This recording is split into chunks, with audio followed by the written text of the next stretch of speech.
Welcome our very special guest, the lovely Bella Thorne.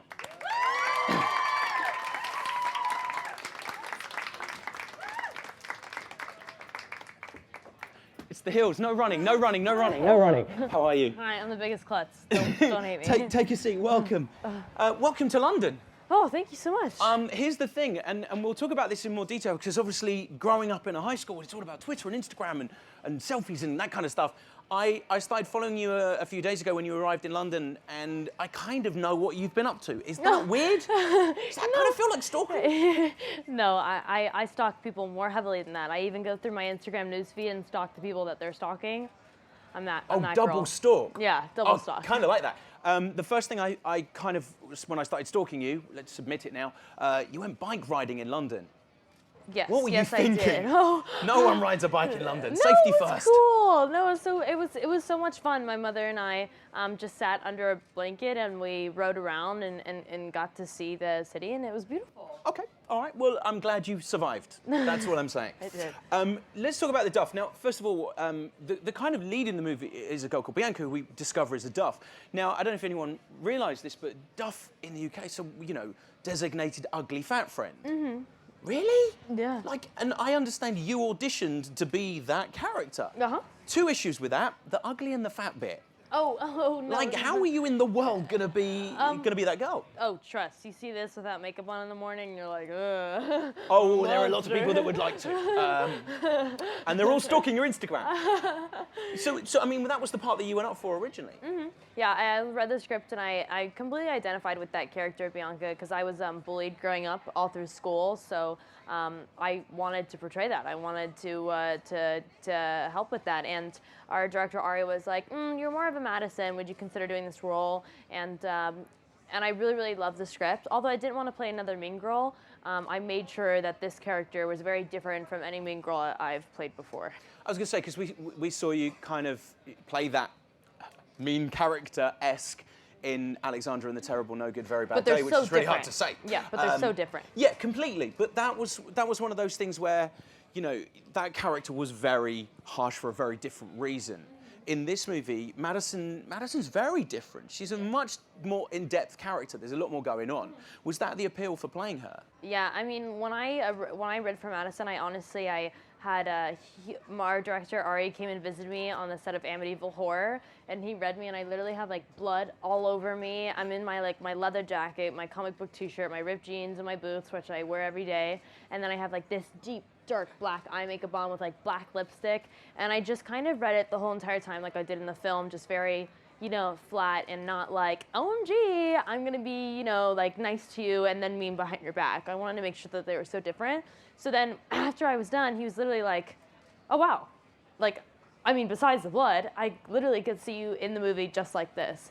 And then so we made sure that my wardrobe, like, I don't know if you guys noticed, but I'm not like stylized at all or made up too much. I'm wearing like black jeans and a white tank top the whole movie. In terms of going for the role as well, when you say you read the script and went in for that character, went for the lead, what was it about that story that made you sort of go, this is something I want to be part of the DUFF? Because obviously now, coming from the background, and we'll talk about where you've come from before very soon, but there are so many options that you have. What was it about this that made you go, this is the one I want to do next? Honestly, I read the script, and when you read a script and you literally laugh out loud so many times, it's so hard because usually in comedy it comes from like the physical comedy, the physical aspect, like being there in the scene, doing it. And in this, I read it and I was laughing without imagining anybody in those characters, and that was really something that you don't find every day. And the labels, like the whole meaning behind the film, was very interesting to me. I've been put in a label. I'm sure each and every one of you have been put in a box and told that you could only do this and you were only ever going to be that. And so I wanted to show people that life is about climbing out of that box and showing people that you're going to tear that down and be who you want to. Let's go back to a little bit earlier then, because obviously you've got a brother, two sisters. It's an acting family. Were your parents actors? How did that come about? My mom is not an actor, nor was my father. We were raised in modeling, and my brother, I always wanted to be an actress, but I could never be an actress because everybody told me that I'm dyslexic and I couldn't read, so I would never be able to do it. And then my brother and I went up to LA for a modeling job, and he ended up booking what we thought was a commercial, but ended up being a pilot. And I remember seeing him in front of this big live audience having just really just the greatest time ever. And he kind of turned around to me one day and was like, you know, why not prove them wrong? So I'm the only one that really still acts to my family. My brother does MMA, Krav Maga, Brazilian Jiu-Jitsu. He's going into the fights, which is like amazing. Wish him luck. My sister Danny is very much into styling and wardrobe. And my sister Kylie does a number of things. Bit of everything. Yeah, she does a little bit of everything. But you had your, so I was kind of looking into the background because I knew you from films, of course, and you sort of had your first job at 6 weeks old. Mm-hmm. Like, at which point do you go to your parents, Mum, I'm not ready? You know, my mom didn't really. My mom, I guess, played music to her belly when I was when I was in the womb. She you wanted will me work to, like, in 6 yeah, weeks. No, she wanted me to be a singer. She didn't want me to be like a model or an actress. She just imagined me being a singer, and then like. I somehow became a singer, not a very good one, but I did it. Okay, Mama, I did it. My brother was modeling, and they literally, they saw my mother pregnant, and they were like, when's this one popping out? When's this one out of the oven? When can we book this yeah. one? And she was like, you don't even know if it's a boy or girl yet. And they're like, it's baby clothes, so you can't tell. Doesn't matter. So 6 weeks in, you've got your first job. When did you feel that acting was for you? When did you get that bug? At what age was that? 'Cause obviously... Yeah, well, like I said, I wanted to try acting growing up, but the moment I realized that I really loved acting was when you're put through really, really rough times, like working every day, 16 to 12 hours a day, nonstop, 7 days a week. That's when you realize if you're still happy and you're working that hard, that's when you know that you love it. So, on Shake It Up, I think I knew I loved it beforehand, but on Shake It Up is when I realized that like I couldn't imagine myself doing anything else. And was that the turnaround point for you as well, did you feel? Was that the, this is going to be, you knew you had something special when you got that? Gosh, I still don't know if I have something special, but I'm still trying. I think the answer is kind of here, really.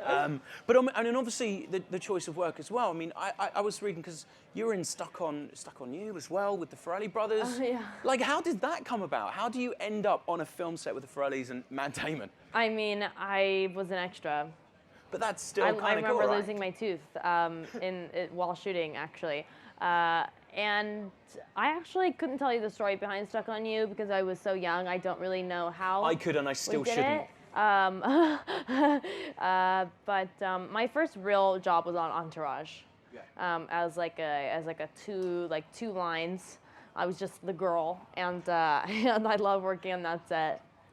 But was that the bug? Was that what got you the kind of taste of this is what I want to do? Yeah, I think so. I mean, I knew that this is what I wanted to do before I was working. Was your mum like, no, keep singing? No.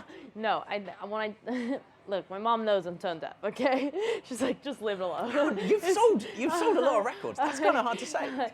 I say that as a joke because when I auditioned for Shake It Up, I wasn't a dancer. I had 2 left feet, and I wasn't a singer. And I literally went in, and I remember I was on Big Love, which was a show on HBO, very serious show, very dramatic. And I went in, and I was like, I don't even know why I'm here. Like, I don't dance, and I don't sing. And our creator, Chris Thompson, was like, no, you walked in, and you were Cece, and there was not going to be anybody else. And then I kind of got into singing because of Disney. And I was like, no, I'm not going to put out this record until I work on my voice because I don't want to put out music that's just like, sorely auto-tuned.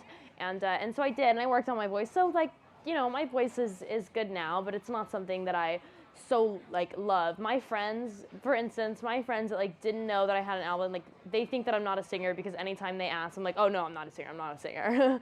That's how I treat singing. Let's go back to high school, because obviously this movie's set in high school, and let's be honest, high school in America looks like the hellish place on earth. This is what everybody keeps telling me. Oh, do you my guys goodness. not have high school like this over here? High school in the UK is safer, right? Yeah, thank you.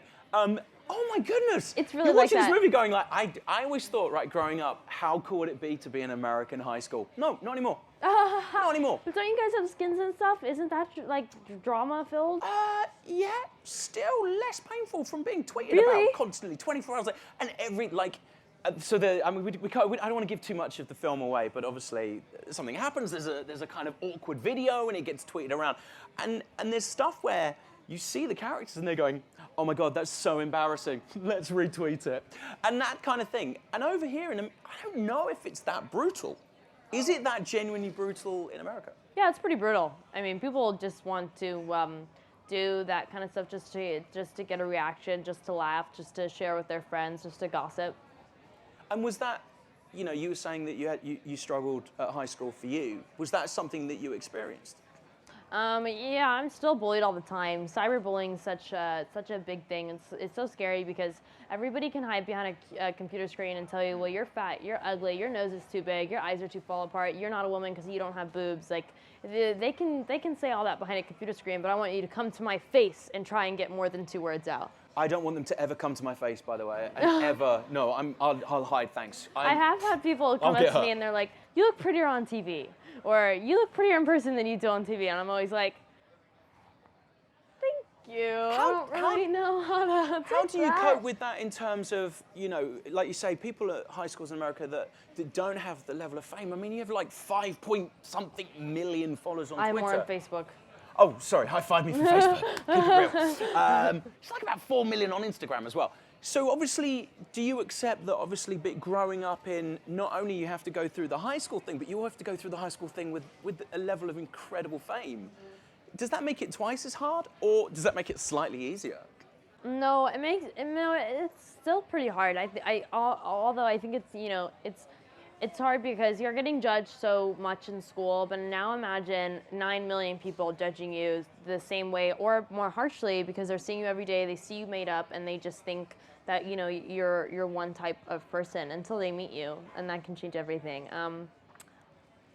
No, I'd say that I really haven't had a high school experience. I stopped regular school at 3rd grade because I'm dyslexic, and I went into homeschooling, so I couldn't really tell you. And how did dyslexia affect you as an actress? Did it affect you in any way? I mean, like you said earlier, you just want to kind of fight through it and go, hey, look. Yeah. Because you're doing incredibly well. I mean, let's be honest. So that's a great lesson to people that are in high school growing up and do have issues with learning or whatever, that it can be done. So how did it affect you personally? Hey, how deep have we become? It's like, oh my gosh, no. I could not read. Like I couldn't do it. Like so it was really strong. Yeah, it was really strong. My first language is Spanish, and I had to drop Spanish to learn English to then learn how to read, which is so difficult. And you know, I have a book series now with Random House that I wrote. That's fiction. That's a 3-book series. And I definitely wouldn't be here in my reading because now I read mid-college grade level. So people tell me all the time, like, oh, but Thorne or these stupid things. Hey, don't smirk at that. I know you guys all watched that dumb Vine. And I really want to, like, I honestly want to show them that I'm not like that anymore, and with my dyslexia, like, it's not bad like that anymore. But that's only because I've really worked through it. I've read, you know, cold read in front of like big crowds of people and producers and directors, and I'm reading like 3 scripts every day. So of course that's going to, you know, make me better. Yeah. Let's get back to the movie then, because I feel we were going in a deep direction. Deep dark past. It was a very deep dark direction. Let's talk about the book in terms of the DUFF versus the film, because the book is very different. Were you aware of the book? Were you aware of its success before you took on? I mean, you said, you know, you got the script for the film, but were you aware of the book as well? I hadn't read the book before. I did not know until I read the script, and then I realized that it was a book. Yeah. So you knew the fact that you didn't have that role. Madison wasn't in the book. Yeah, I didn't know that. That's so interesting. I know, but come on, don't we all need a mean girl in our lives? Come on now, like it's high school. In America. But I mean, that must be a great testament to you to go in for an audition for one role and then say, look, hey, you're not ugly or fat, but hey, we want you in this movie. We will write something for you in this. We will get you in this movie. That's incredible. Well, I mean, I was lucky enough to have, a great studio, CBS Films, who believed in me, and our director, Ari Sandel. I went in and I messed up this line that's in the track scene where she's running and trying to ask him to help her be unduffable. And I literally messed it up like 3 times in a row. And each time I was like, let me go back and do this. Let me go back and do this. And he was like, yeah, okay, like really did not care. And you know, most directors would be like, okay, get her out of here. We're done. David Fincher would make you do it 50 times anyway, so it's fine. Great. You've got that to look forward to. Well, let's get on to that then. Who helped you mess up the most takes? Who was the hardest to be around? Because this is a very funny film. May Whitman is she's literally so funny. Like, I mean, on set, they're funny. Robbie's hilarious too, but you don't experience it the same way because everybody's working a crazy amount of hours. You're really trying to get your job done. Like, you're not like messing around between takes. You're not messing around in takes. And so doing the press tour with them, like if they were sitting right here, you would not be getting this answer. You would literally just be hearing laughter because they're two of the funniest people I've ever met. Do they try purposely to put you off? Oh, no, they just do it naturally, and like they know they're doing it, and like they do it to each other, so it's no big deal. And they actually, believe it or not, we did like all these interviews together, and they with the whole cast, and they're like, okay, point out like who's who, and they said I was the funny one. So I'm constantly making them laugh, but like they're always on it and into it, and they have such great chemistry that when you put those two in a room together, they bounce off each other. Let's talk about the other cast in there, because this incredible cast. Give us a little idea of, I mean, Ken Jeong is in this movie. He's genius as well. Give us a little idea of who's in the movie. And Ken Jeong, Allison Janney, Bianca Santos, Skylar Samuels, Robbie Amell, May Whitman. We have some Viners in there too. I hope I'm not forgetting anybody. That'll be rude. Who were they all on board before you came on? Were you on? Did you know who was playing what parts? No, I was casted around the same time as May was casted. I remember them talking about the girls that were up for it, and they were signing my contract. Nice. And they were like, "Oh, May Whitman," and I was like, "Oh, Perks of Being a Wallflower."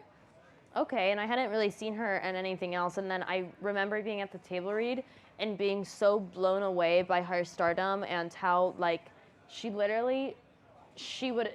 definitely a better Bianca than I would have been. I wouldn't have not been able to be as on it and funny and amazing as she is in that role. I was going to ask you that, you know, if you had have got the Bianca role, what would you have done differently? How would you have portrayed her? I honestly couldn't see her portrayed a different way because May is so fantastic. I was literally blown away at the table read. I just kept looking back to my mom like, is this for real right now? Like, is she really this good? Which scene took the most takes? Was there a particular scene that you just went, oh my goodness, we've got to do this again. We've got to do this again. You know, any scene that's like a prom scene or a dance scene, that'll take a long time just because you have so many characters, you have so much coverage to do. Those take a long time. The best was we were working a really long day doing the prom scene, and they brought me pizza. They brought me pepperoni pizza with jalapenos and pineapple, and it's like a small pizza, and I literally had May and Robbie sit down with me, and we just ate it, and we all just told like diarrhea stories and just like the most ridiculous things. You lost me at pineapple. No, pineapple doesn't go on pizza. It's rule number one. Yes, it does. No, it doesn't. What's the wrong Hawaiian with you? pizza. How could you not like that? Oh, swap it for jalapenos. Let's take a look at a clip, shall we? This is where you this is Madison and Bianca at the locker. Let's take a look at your interaction between them. And you're so cruel. Oh, take a look at this. There was something really funny about the scene that they cut out where after I said people like you will never matter here and people like me do whatever, and then I go in and I like kiss her on the cheek and she like May was so scared because I'm so much bigger than her. I'm so in her face, and it was so good. It was so hilarious. May and I we asked to keep it in, and they obviously did not listen to us. They did not keep it in. Are you allowed to ad lib? Are you allowed to just go with it, or are they like, hey, look, we've got to crack on. We've got to get this right? Or yeah, I mean, it's a little bit of both. I felt very awkward because like when you're working with people that are such funny and you know, obviously you're not the lead of the film. You ad lib, and if nobody laughs or like it falls flat, then it's like, you really just ruined that whole take for me. Thanks a lot. Now we have to go back and do this. So I was a little scared to ad-lib, but every time I did, every single ad-lib I did in the film, they kept it in. Ari kept it in. Amazing. You've got to be proud of that, right? I am. What's your process? What's your getting in the focus thing? So you come out of a trailer, or you come out of the room, and they're like, hey, we're on set in 2 minutes, and you're like, I've got to be, I've got to be that character. I've got to be Madison now. How do you do that? What's your thing? Tweet all the people that just had a go at you. Just meeting my mean tweets. I'm just like, I'm tweets, so ready for this right now. You know, for a lot of different characters, I'd say it's a longer process. But for this one, it wasn't that ridiculous. Like, I mean, honestly, the main person that I channeled was Rachel McGowan from Jawbreaker. I thought, like, you know, there's so many mean girls, and this is so different. That was the only character that I could really think is much more like Madison. I would walk onto set, and I really didn't have to do that. I mean, I'm just like straightforward, blunt, and mean and sarcastic, and I'm already a little sarcastic in my normal life. The hardest part was having to keep a straight face when May was making me laugh the whole time, and having to be mean to somebody who's so adorable. I love the fact you love Jawbreaker as well. Jawbreaker I was love such a great film. Jawbreaker, Heathers. Oh my goodness. Classics. You know you're not allowed to watch Heathers, right? You know you're not old enough to watch Heathers. What? What? Who says that? Just saying. Who said that? Big certificate on the side that says you're not grown enough. We'll talk to your parents later. So obviously growing up in that high school environment, as we just saw, does it genuinely mirror that? Or is this very much an exaggerated? You know, No. I know we joked about high school, You you know, going, it's quite brutal, but does it mirror it? A lot of people said, like, oh, the designated ugly fat friend, that's so mean, and like all this stuff. But newsflash, hello, it might not be for you guys, but in the States, high school is mean. If we dumbed down high school to fit for the big screen, it wouldn't be realistic, and all the teenagers would be calling it out. We actually did dumb down high school in a sense, because there are a lot of kids who are, you know, so bullied, so horribly that they're, you know, cutting themselves or doing terrible things like committing suicide, and that's how lonely and that's how deeply bullied they are. So it's worse than what we're putting up there. We're gonna open it up to the audience in just a minute. Can we just do some very fast questions? Yeah, for you of guys? course. All right, I'd okay. love to. Let's do some film first. First film you saw in a cinema. Can you remember? The first film that left an impression on me in a cinema was The Grudge, and that's because me Didn't and tell my your whole- ex-boyfriend, did you? Oh no. Okay. Me and my whole entire family had to sleep in one room that night because we were so terrified.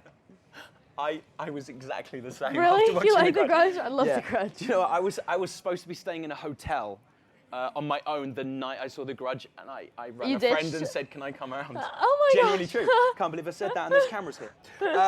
First film you cried at?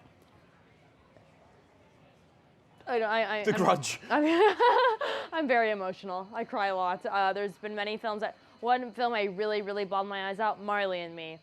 Oh yeah. Now, when you bring it to the animals, it gets serious. I I really thought- can't do it. I thought you were going to say, like, you paid, like, $20, it upset you, it wasn't that good, the ending was weird, Oh. I wanted my money back, I just What? cried. $20, I cried. I loved Marley and Me. Oh, all right, don't want to break up a happy home. First film that you saw that you weren't old enough to see? I think it's probably Heathers, we think we've established that. And bearing in mind your mum what is is here. the rating on Heathers? 18. No, it is not. Is in this country. Oh, well, Oh, we're really? way stricter than you, right? I didn't know that. Mommy, what was the first film that I've seen that's bad? Mummy, you let her see a film she should not have seen, and we're talking. I have older, yeah, that's very true. I have I- sisters in their 20s, and everything that, we're very tight, close-knit family, okay? First film, and this is the awkward one, first film that you snogged at, first film you kissed at in the cinema, and again, your mum's here, this is really awkward. The Social Network. The Social Network. I'll tell Fincher, he'll be so proud. Okay, it was a bad kiss. Can I just tell you the story real quick? So what happened was, I've been waiting for this like, you know, first kiss to happen, and he like is sitting right next to me. He turns in to go for it, but he's so close to me, I'm so shocked that I like immediately turn away. So he thinks that I just completely dodged him, and he's like so butthurt sitting in the other seat, like, wow, we've been dating for a while, and she just completely ditched me on this. So then I like curled my head up to him and was like, went by his cheek like, oh, I'm so sorry. And then we finally kissed. Should we open it up to the audience? Should we get some questions? Let's see Yes. who has a question. Anyone have a question? It's kind of most of you. She does. That lady there? Oh, hang on, we're just going to get you a microphone. What was my favorite character I've played? What's your name, by the way? Because we've got a mic to you now. Charlotte. Charlotte. Hi, Charlotte. Belle in Amityville Horror, which hasn't come out yet. It's a film you haven't seen yet. Let's get another question. Should we get one this side? We have a microphone this side. Does anyone have a question? This lady right here with a very cool t-shirt. Let's pass it along.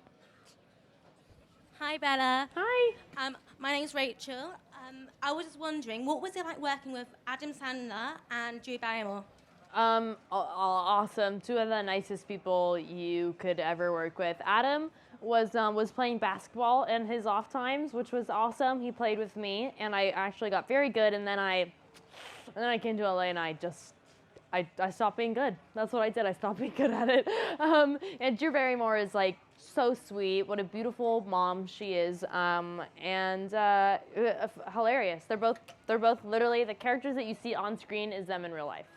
Did you feel you learned stuff working alongside people like that as well? For example, like Adam always says that he would just ad-lib the heck out of the script and then do the script. So he'll kind of have a range of everything. Did you kind of watch their styles or their process of acting? Yeah, of course. I think you do on any film that you work on. Yeah, I think I learned a lot from them. I'm still not as ballsy as Adam in the fact that he's so good at ad-libbing and he goes out there and does it, isn't embarrassed whatsoever. I still have not gained that full confidence yet, but I try.